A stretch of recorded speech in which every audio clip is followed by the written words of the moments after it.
नमस्कार। आज हूँ चैत्र शुक्ल नवमी। यही तिथि रे प्रभु श्रीराम जन्म होता अयोध्या नगर रे।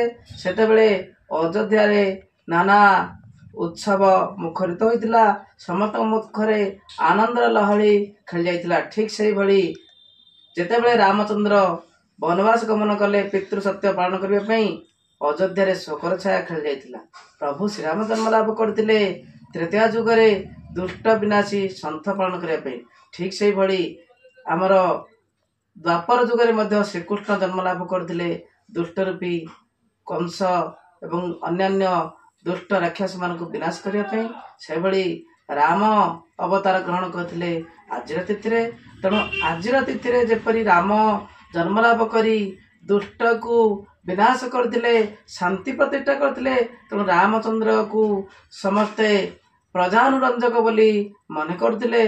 तेणु प्रभु राम को समस्ते भल पाउथिले एवं तांको स्नेह श्रद्धा करते। तेणु सही प्रभु राम को पूजा करने आसंतु आमे समस्ते मिसी प्रभु राम को पूजा अर्चना करवा एवं आम देशरू अन्याय अनीति दूर करी शांति प्रतिष्ठा करने आमे समस्ते प्रभु राम ठारे निवेदन करवा।